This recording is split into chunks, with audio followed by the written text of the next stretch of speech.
চ্যানেলে বিনিউজে স্বাগতম। ইরানের নতুন অধ্যায়, মোস্তফা খামেনি।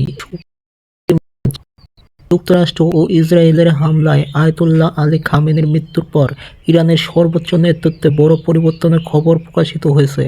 আন্তর্জাতিক সংবাদ মাধ্যম ইরান ইন্টারন্যাশনাল জানিয়েছে, খামেনির ছেলে মোস্তফা খামেনিকে দেশটির নতুন সুপ্রিম লিডার হিসাবে নির্বাচিত করা হয়েছে। তবে এ বিষয়ে ইরানের রাষ্ট্রীয় পর্যায়ে আনুষ্ঠানিক ঘোষণার বিষয়টি স্পষ্ট নয়। প্রতিবেদনে বলা হয়েছে, ইরানের সংবিধান অনুযায়ী সর্বোচ্চ ধর্মীয় নেতাকে নির্বাচনের দায়িত্বপ্রাপ্ত সংস্থা অ্যাসেম্বলি অব এক্সপার্টস মোস্তফাকে নির্বাচিত করেছে। এ নির্বাচনের পেছনে বিপ্লবী গার্ডের চাপ ছিল বলে অভিযোগ করা হয়েছে। তবে এ বিষয়ে সংশ্লিষ্ট কর্তৃপক্ষের আনুষ্ঠানিক প্রতিক্রিয়া পাওয়া যায়নি। মাশহাদে সমাহিত করা হবে খামেনিকে।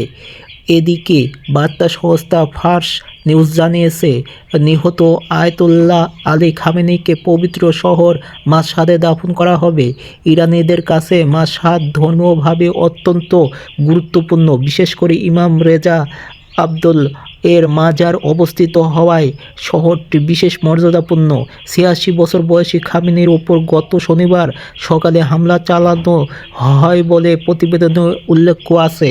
তিনি টানা ৩৬ বছর ইরানের সুপ্রিম লিডার হিসেবে দায়িত্ব পালন করেন। তার জন্ম মাশহাদে।